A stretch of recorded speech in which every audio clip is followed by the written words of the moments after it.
कहानी मेरे डाइवोर्स की।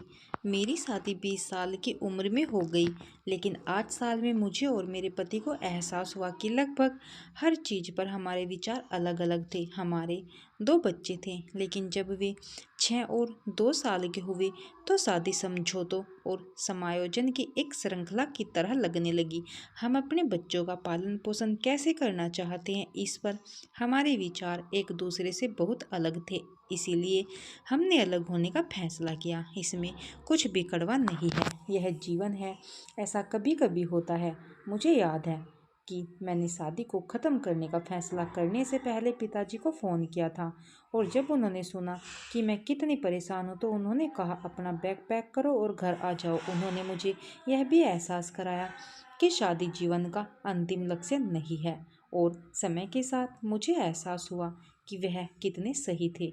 तलाक के बाद जब मैं अपने माता पिता के घर चली गई तो मुझे निष्क्रिय और उद्देश्यहीन महसूस हुआ। मुझे लिखना और पढ़ना हमेशा से पसंद था, इसीलिए मैंने रचनात्मक लेखन की ट्यूशन देने का फैसला किया। इसीलिए एक दिन जब मेरा बेटा केवल 8 वर्ष का था, हमने ट्यूशन के लिए पर्चे बनाए और उन्हें अपने आस पड़ोस में वितरित किया।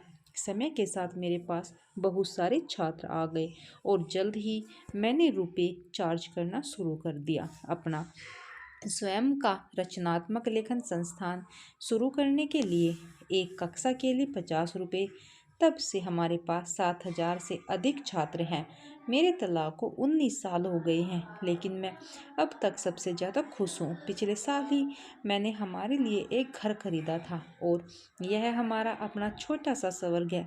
मेरी दिनचर्या में संस्थान में पढ़ाना शामिल है, और फिर मेरा पसंदीदा हिस्सा अपने बच्चों के लिए घर आना, सिटकॉम देखते समय उनके साथ रात्रि भोज करना और पात्रों पर चर्चा करना, जैसे वे हमारे अस्तित्व का मूल है। इससे पहले मैंने जो भी निर्णय लिए उनमें से कोई भी वास्तव में मेरे निर्णय जैसा नहीं लगा, लेकिन अब मुझे लगता है कि हम सब बहुत स्वतंत्र हैं और अपनी शर्तों पर जीवन जी रहे हैं। ईमानदारी से कहूँ तो अक्सर हमें ऐसा लगता है कि शादी या किसी परीक्षा में असफल होना या किसी के साथ रिश्ता तोड़ना दुनिया का अंत है, लेकिन जीवन में आपको आश्चर्यचकित करने का एक अद्भुत तरीका है। मैं 47 साल की हूँ, लिख रही हूँ, अपना खुद का व्यवसाय चला रही हूँ, अपने बच्चों का पालन पोषण कर रही हूँ, यात्रा कर रही हूँ और अभी भी खोज कर रही हूँ, और मेरे पास इसके अलावा कोई भी रास्ता नहीं है।